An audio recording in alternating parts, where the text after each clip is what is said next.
All right, hello. This is Francisco Perez. Welcome to another educational lesson. Um, so we're gonna be getting back into a video that I did, but I wanted to redo. So first off, we're gonna start off with this. Shabbat Shalom, everybody.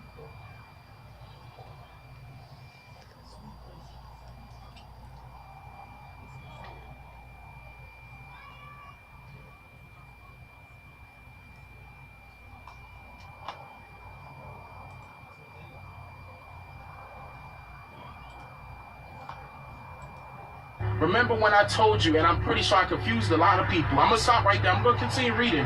But I know I confused a lot of people when I told them that North America was once called Turtle Island. Now, keep in mind, I'm going to go into something that you probably never heard before. All of these land masses were once together. The place that they're calling Africa, North America, South America, Central America, Australia, okay, all of Hawaii. This land was called Gondwana. I'm probably going to link it down below so you can see the correct spelling. Do not listen to what Google is trying to tell you that happened millions of years ago. No, it did not. I have proof. I will be proving that. Let me go back to this right here. They constructed the territory with these Indians now, who, with other Virginia Indians, they're calling them Virginia Indians. I'm going to go into something that you probably never heard before. All of these land masses were once together. The place that they're calling Africa, North America, South America, Central America, Australia, okay, all of Hawaii. This land was called Gondwana. I'm probably going to link it down below so you can see the correct spelling. Do not listen to what Google is trying to tell you that happened millions of years ago. No, it did not. I have proof. I will be proving that. Let me go back to this right here.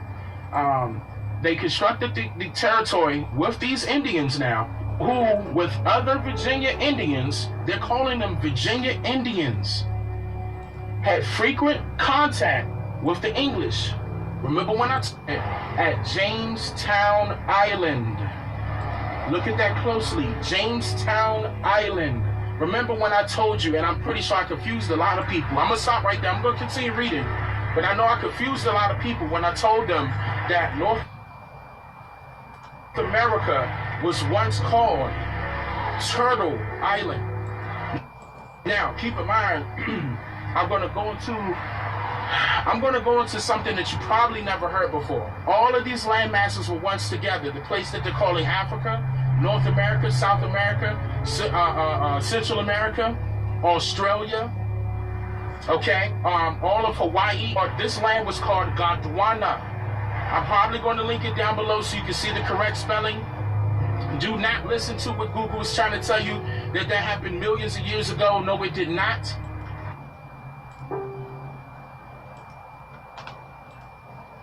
I want to mention what I call carbon-14 disclaimer. There's a reason for that, because when we're looking at these things, we're looking at historical records.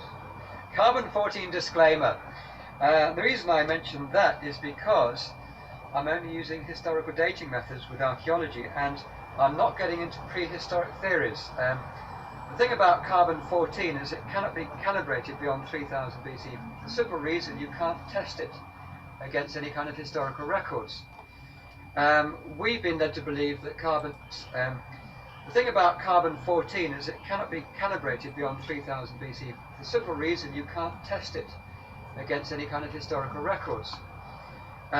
We've been led to believe that carbon dating can be used for 20,000, 30,000 BC or something. We get these pictures of sort of prehistoric people.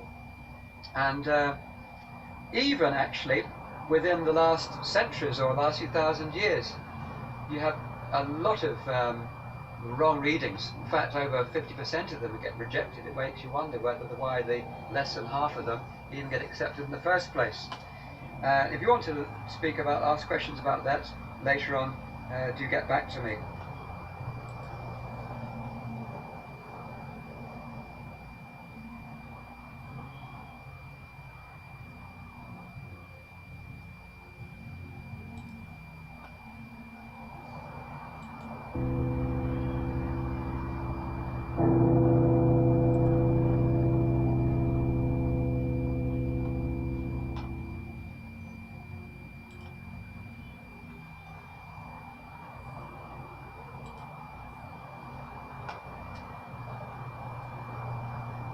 So this is Anthony Famenko and G.V. Novoshky.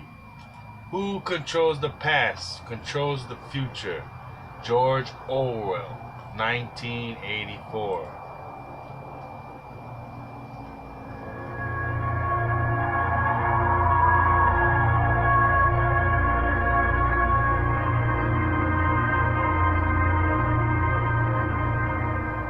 Несмотря на то, что в истории... I'm gonna turn it down. Despite the fact that there are still many gaps, historians argue that most of mankind's past is well known. еще много белых пятен, ученые-историки утверждают, что в основном прошлое человечества им хорошо известно. We know the events that took place in different countries and different peoples. The sequence of these events and the names and biographies of the rulers of entire dynasties. Последовательность этих событий, имена правителей, жизнеописания целых династий.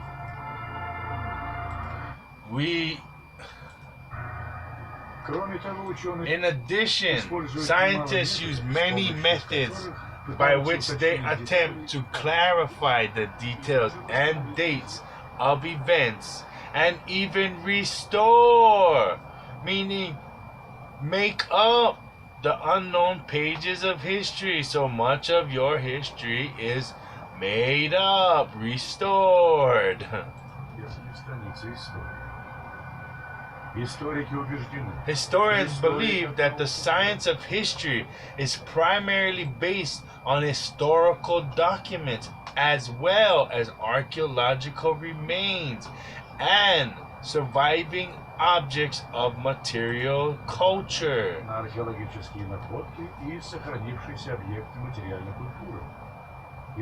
And in many respects this is true, but it's actually not so simple. As we showed in the second film of this series, almost all traditional dating methods used today have significant drawbacks and limitations. So just like we just showed, carbon dating only can go back 5,000 years. So when they say 2 billion trillion years old, they're lying. Есть существенные недостатки и ограничения. Moreover, in determining the age of artifacts and ruins with these methods, the margin for error may reach hundreds or even thousands of years. So the error is hundreds to thousands of years off. Возраста артефактов и предметов материальной культуры с помощью этих методов ошибки могут достигать сотен и даже тысяч лет. Таких примеров неверного Such examples could be dated incorrectly by thousands of years, and this means the traditional chronicle and historical events cannot be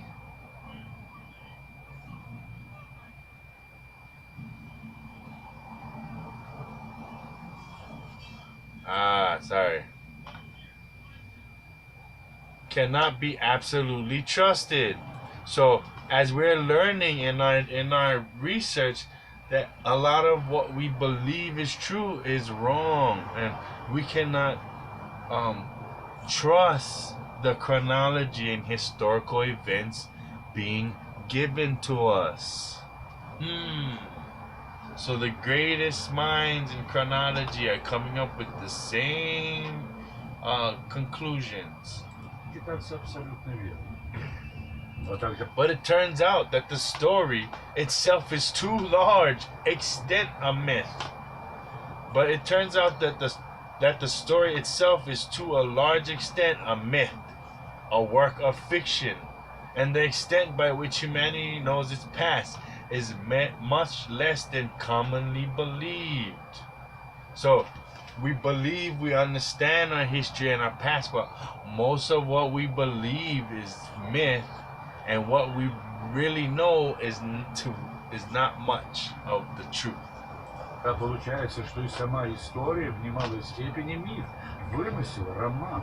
И человечество знает о себе гораздо меньше, чем принято думать. Как же так? How then can we learn the true history of mankind? Can we discover at least some way to find the Как truth? узнать подлинную историю человечества? Как все-таки найти хоть какой-нибудь способ отыскать истину?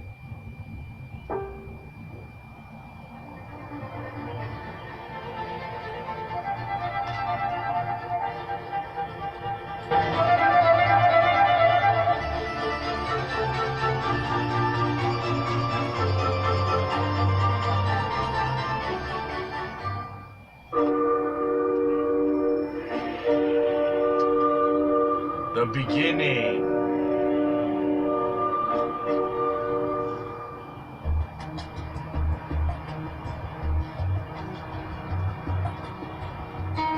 Сначала мы расскажем об истории одного открытия. В 70-х годах прошлого In 1970s, Russian mathematician Anatoly Famenko was working on the problem of celestial mechanics.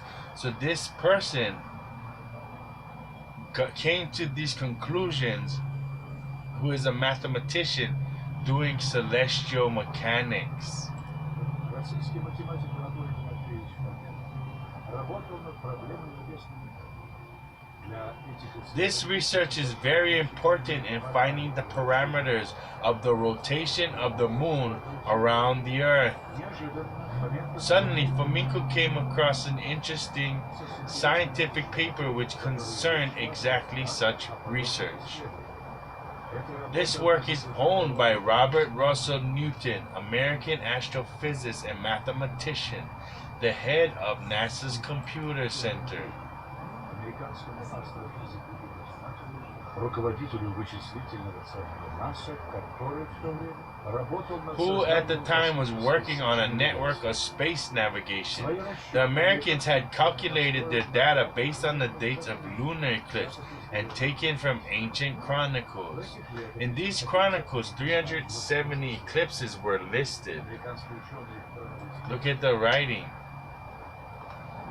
American scientists had the necessary formulas to analyze them and obtain a complete characterization of the movement of the natural satellite around the planet. American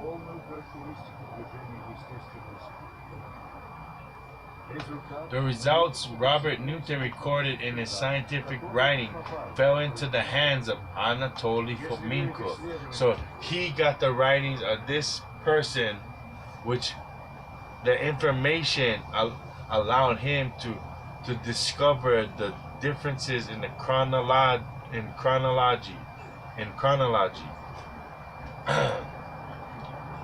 If we believe the study of American astrophysics, we find that in the interval from 800 BC to 1000 AD, the movement of the moon changed dramatically.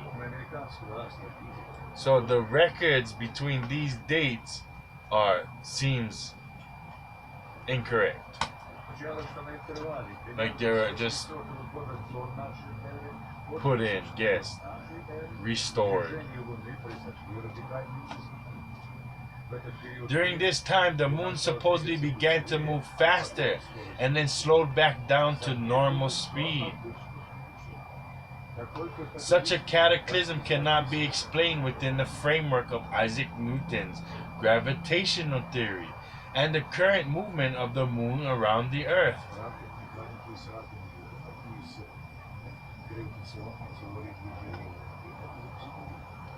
According to the laws of physics, the speed of rotation of the moon could not have changed so abruptly. So what's the deal? The American astrophysicists concluded that the action of some inexplicable power was to blame. A higher power. What kind of power? Why is it no longer manifested? Robert Newton could not explain.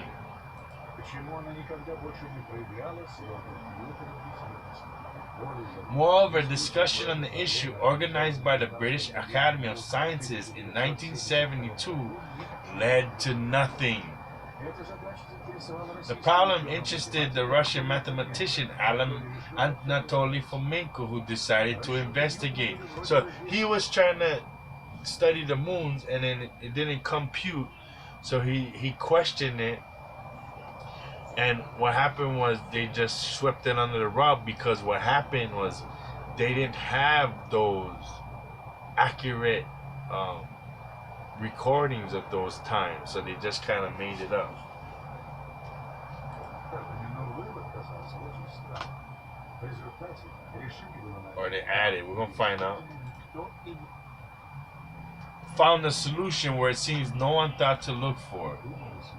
Расчеты американцев Calculations were based on the American astrophysicist dates of solar and lunar eclipses taken from the ancient chronicles. Namely, they had to investigate those first. So instead of researching all the stuff they can research today, they said, it better yet we just go to the source, to the ancient chronicles. Once I heard about the Russian scientist Nikolai Morozov, who expressed the opinion that the old eclipses are dated incorrectly and should be redated. See, just like I said, they're dated incorrectly, and now they want to correct them. Always correcting. Морозову, который, как я слышал, этим рассказом, высказывал мнение, что старые затмения датированы, видимо, неправильно, и надо их передатировать.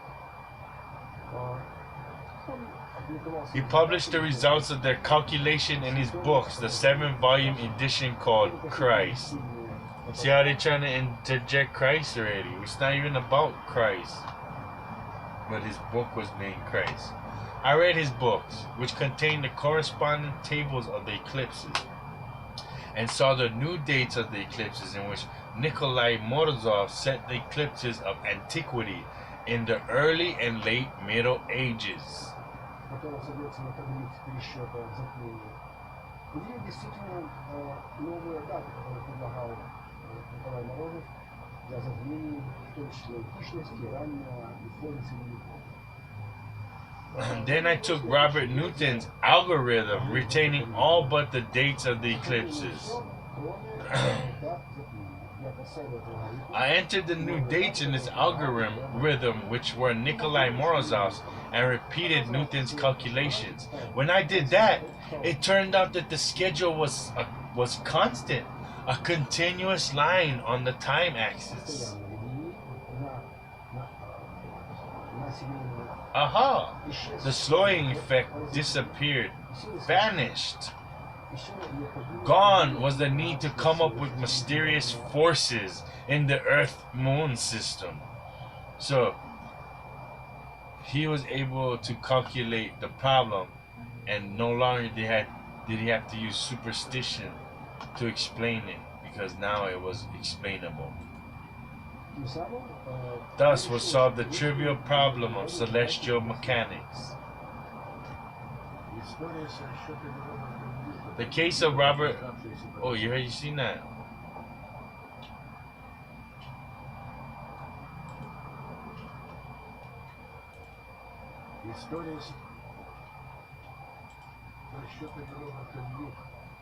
Newton versus Ptolemy.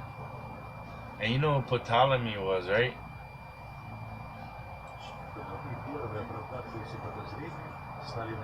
The case of Robert Newton's calculations and other early suspicions were justifications for more research into this subject.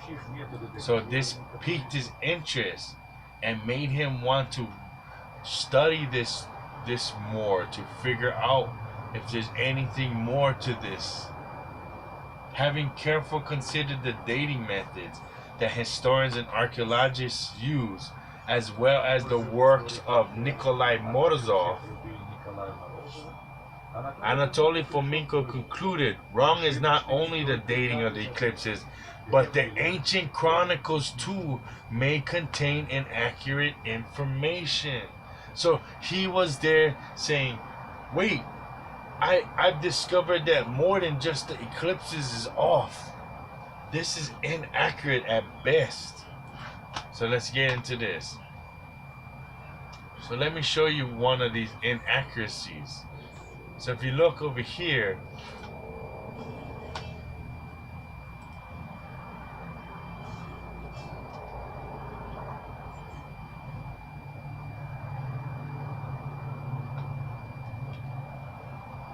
sorry, this is the medieval empire of the Israelites. Page 22.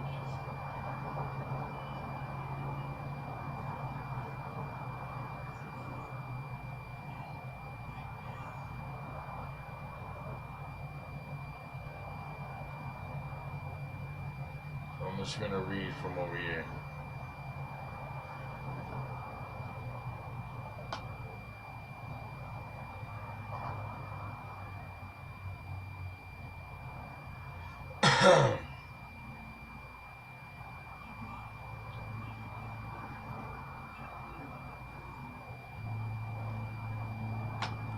According to their version, the ancestors of these people were exiled to Assyria in 722 BC with other tribes of Israel.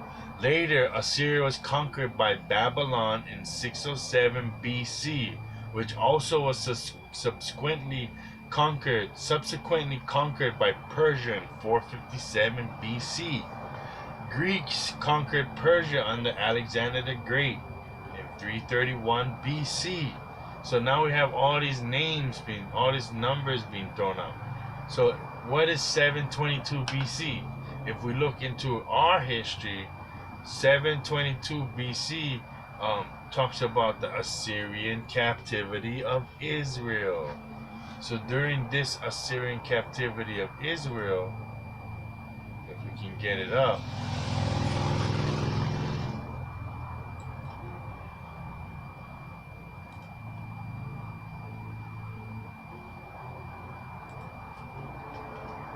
so this is a map, and it shows the Assyrian captivity of Israel and the dates here. So 722 is talking about the deportation of Israel by Shalmaneser. You see it? So in here it says 724. Over here it says 722 BC. Alright, it's 2 years apart. Okay, so this is what you can find academically, but yet if I was to go into my book, which is called America, being the latest and most accurate description of the New World, containing the original of the inhabitants and the remarkable voyages thither, the conquest of the vast empires of Mexico and Peru, and other large provinces and territories. And in this book, when I open this book up,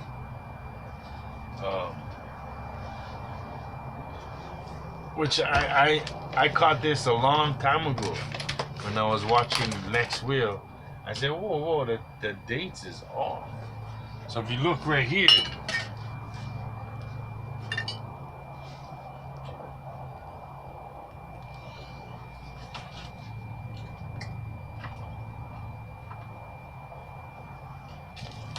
so look in this book, I'll read it. That the Tartars, which about the year 1228, so 1228 AD, under the command of Genghis Khan, overspread the earth like a deluge. Now remember that year, 1228, all right? Were the successors of the 10 tribes of Israel. So it's talking about the same thing, right? Okay, maybe it's not, so let's keep continuing.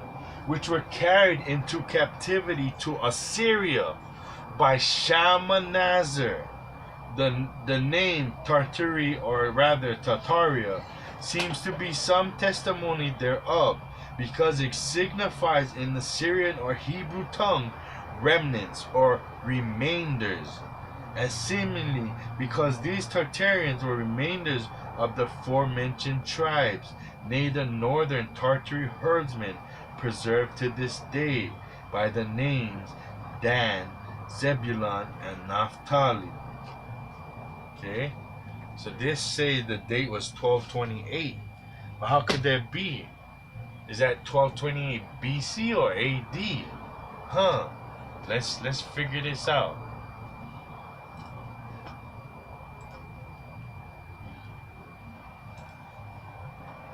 Although people use it then to make comparisons, we have an obvious circular paleography to verify the chronology. Although people use it then to make comparisons, we have an obvious circular argument here. What you need to always bear in mind is how things get dated, and particularly in ancient times. I mean, in modern times. So he's saying that, you know, it's amazing how we get hypnotized to all this information, but we have to realize how things are done. When we learn how things are dated, then we realize how baloney, how phony these things are, the dates, and then we'll have a better understanding. So we know to some extent how things get dated. But imagine you're a historian, okay, from say 300 AD or 500 AD, possibly even 1200 AD or later.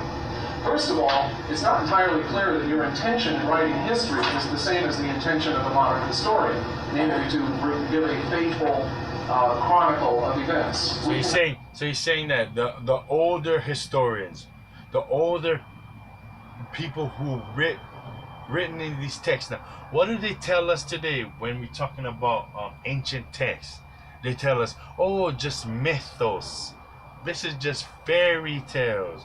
But what the historians today and the chronological scientists are saying is that these ancient texts are more accurate and more factual than the modern historians that we learn from today. Not take this for granted at all. As a matter of fact, it's a fair assumption that many ancient writings had a sort of moralistic purpose. They were much more in keeping. So the ancient writings had a more moralistic purpose. Like when you were children, if you're like 30, 40, 50, when you were children, a lot of the shows, the TV shows, the radio shows will have more of a moralistic purpose, right? What, like Roman histories was showing, the grandeur of certain figures, giving uplifting accounts and so forth. This is very, very important because the results that we're talking about are, in some cases, are going to look and seem so preposterous. So the writings of our ancestors was there to bring us up, build us up, so we could rule. That you will be very tempted to just turn your mind off or turn you back to the whole thing. And what Ellen and I are. So he's saying is, if you learn and you start to learn history, because of the confusion from all of the fake or doctored up or manipulated history, that you just don't want to even learn already, because you're so thrown off by all of the false history. You might as well not even look. What do we usually say nowadays? We say, oh, there's no way. I mean, it's too late already. There's no way we can know. It's all gone. That's what they want. That's what they do by the confusion. Are above all trying to do is not make you throw out the data. You may discard it. So like me and other people are telling you, do not throw out the data. Just like a liar, once you talk to him for a while, you can figure out he's lying to you, but you're still gonna get some things from your conversation, your exchange.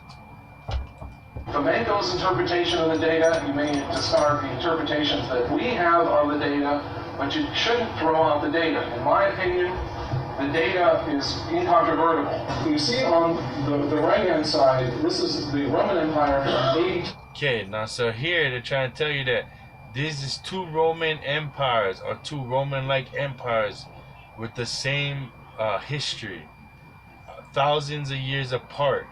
So we just read that the Assyrian captivity happened in 700 BC, and then yet we hear that it actually happened.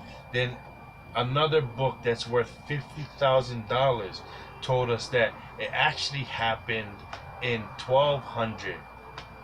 We're assuming AD since we're learning this history. Okay, so if that's about almost 2,000 years, around 2,000 years difference, yeah, they're trying to tell us that it's 2,000 years older. That way they can continue all their lies.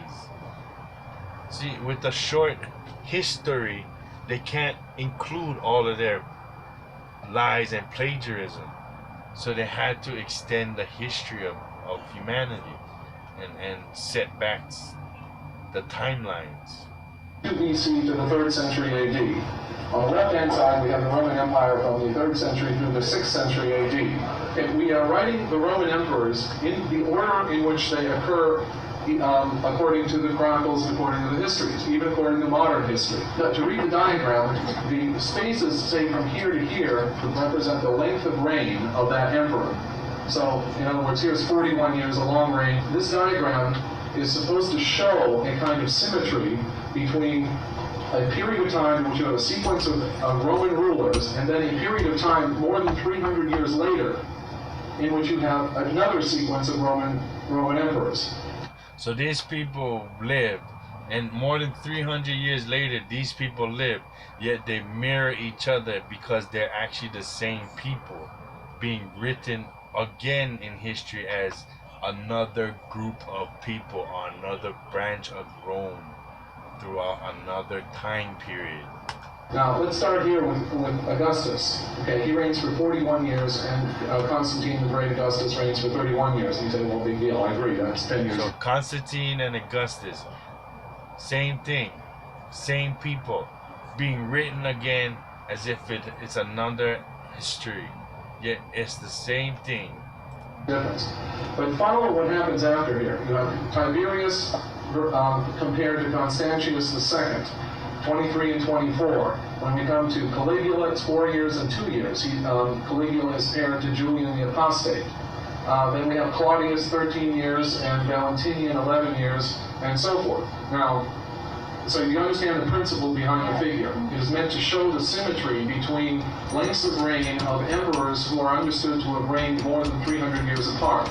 Toward the end of this period in Roman history, we have a sequence of 4 emperors who all reigned for less than 1 year. Okay, they were died or they got off by the legions or whatever it was. And that's paired by a sequence of rulers who all reigned less than 1 year. Hey! Okay, very, very conspicuous. Now, the other thing that's interesting is this period, sort of in Roman history, ends with an invasion by the Goths, where you have Caracalla. Oddly enough, exactly on the other side, you have a second, let's put it this way, quote unquote, second invasion of the Goths. Okay, on the left we have the Roman Empire. So I mean, if you're skeptical, then they're just showing you that it's not just one empire. The Goths, the Roman, another Roman Empire. Like, I mean, how much different times they're gonna have to show you before you realize that there's something to this. The 1st century BC, the 3rd century AD, then we have the Holy Roman Empire from the 10th. So this is 3rd century BC and now 3rd century AD. What were we just dealing with? 700 BC and 1200 AD.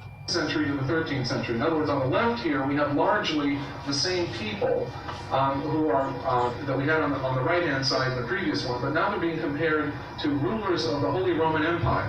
Okay, basically about 1,050 years later, and you see that we have another symmetry. Okay, this is how it's reported.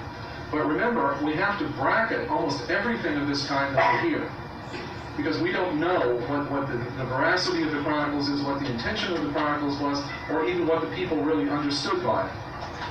I don't think anybody is in any position, really, to make a hypothesis. You get a million ideas occurring to you.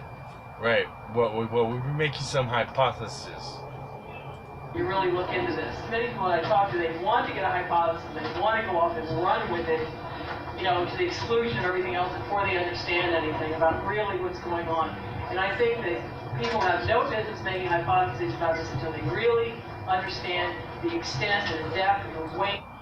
And this is true for us. When us as a community, when we get information, we tend to landslide. Stop it! We tend to landslide with the information and say, oh, we're going to exclude everything else. Oh, only had this people here. Oh, only had this history. Oh, we was only on this side of the world. Oh, we was only doing this. We always do that. But we cannot just get all emotional and landslide with it. We have to, you know what I mean, sit back and have cool heads, cool caps on, and try to decipher this information. Quality deciphering. Of what he has done. I mean, like any like really nailed down hypothesis. You know, I mean, obviously lots of crazy ideas are going to occur to you, but you know, because they occur to me all the time. You know, and I try to follow them out as much as I can. But I mean, we are not making hypotheses here. Just really, we're not in a position to. Remember the little pattern up here? Okay, where we have. And that's what I'm trying to tell you. I'm not making hypotheses up here. The information I show you is facts. These people have duped you. Nothing in your life is solid.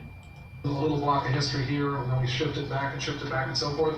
Famenko's opinion is the only legitimate history. So now he's talking about Famenko. We're going to go back to Famenko and see what he got to say. Let's just finish this. This doesn't mean that nothing happened before this. The only history that our documents address themselves to is from the period of 300 AD until modern times. So from 300 AD to now is majority of history that's been documented. Everything else is a projection of that material, that historical material, back in time. So anything prior to 300 is most likely a copy of something that happened between 300 and now, being echoed throughout history to extend the timelines or to confuse the chronology. Due to the errors that scholars made in trying to synchronize relative blocks of history. Remember, there are three shifts, and one's 333 years, one is 1,053 years, and the other one is 1,778 years. He has an account of each one of these and how these could have happened historically to produce those shifts. But his is what we might call one radical interpretation. Now, before you say this guy's out of his mind, what Famenko does, given one pair of duplicates, what Famenko does is says, well, can we establish astronomically which one is valid? So So what we were learning was the guy he's done research with the moons. So what Famenko is doing, he's taking all these duplicate timelines and looking at the moon and all of these different observances and confirming those observances. And if the observances or the recordings do not match up, then they know that is most likely not part of that timeline and they can exclude it. Right? Okay. So elimination, process of elimination. For example, Thucydides' Peloponnesian Wars. There are three eclipses mentioned in the Peloponnesian Wars. They're described with great fullness. There's a lunar eclipse, an annular solar eclipse, and another lunar eclipse. You can infer what the path of totality was and the whole deal from these descriptions. The creators of modern chronology, namely Scaliger and Batavius, trying to... So Scout and Batavius is the most of the work on chronology is these two people, and I'm sure if you just type in these people, you'll find out that they're not the most forthcoming, righteous, truthful, non-Mason people. No, they're not, most likely. Astronomically solve the problem of those eclipses. We're not able to do it without leaving out some of the data provided by Thucydides, who, by the way, says he was a witness of this. So what Famenko did, he said, let's make no presuppositions about this. Where are the exact astronomical solutions for... So he's saying, I'm not going to go in there with a mind state, all right? I'm going to go in there clear-minded and just look at the evidence and go from there. This triad of eclipses. Using an exact astronomical solution. And it turns out to be one in the 11th century AD and one in the 12th century AD. And no. So when they figured it out, it was in an earlier, a more recent timeline, and not even ancient. It was only 11th and 12th century. And what have we been learning? That the Assyrian captivity happened in the 12th century. So here we are just blowing up the chronology with all this information, and it's going against every false notion you've been taught. Others. So what Famenko does quite regularly is he will appeal to astronomical arguments to try to determine which is the principal one, and his conclusion, and however crazy it may sound, is extraordinarily well argued, is that the only legitimate history is the modern history from about 300 on, and most of that, by the way, is from 900 on. From 300 on, we got like statuary documents and things like that. Is that the only legitimate history is the modern history from about 300 on, and most of that, by the way, is from 900 on. From 300 on, we got like statuary documents and things like that. He thinks most of the things that we think of as historical events really did happen, but the question is when and where, and maybe, of course, how many times. And he thinks, well, it didn't happen 10 times, it only happened once, and most of that stuff happened after 900. Yeah, by the way, and this is something that we need to find out more about. Famenko applies his... And this is something that we need to find once, and most of that stuff happened after 900. Yeah, by the way, and this is something that we need to find out more about. Famenko applies his statistical methods not just to European history, but also to Middle Eastern history, including Egypt, India, and so forth, and it's riddled with repetitions of the same kind. Would that not seem to indicate, that's almost the most fascinating part, I mean, either the whole thing is a fudge, or astronomically, astrologically, it's repeating itself when you look at the pattern. As Owen mentioned, there was a tradition of studying history astrologically. It starts in the Arab world with a whole series of people. This definitive treatise was written by a man named Abu Mashar. He uses, for the astrologers in the office, in the room, he uses Jupiter-Saturn cycles, which have a tendency to occur in the same, what's called the same triplicity, in the same triplicity of signs for long periods of time, except they drift slightly, and every 240 years they change triplicity, and every 960 years they return to the same degree. Now, these methods were translated into Latin, but they were used by all medieval Latin chronologists. In other words, what are you going to do to write history if you don't have any documents? You use astrology.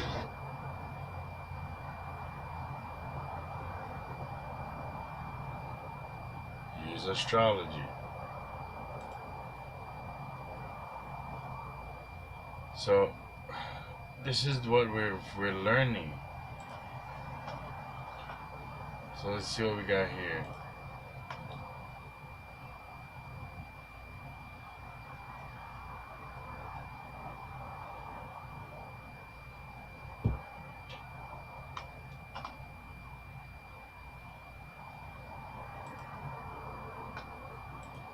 Могут содержать и другую недостоверную информацию.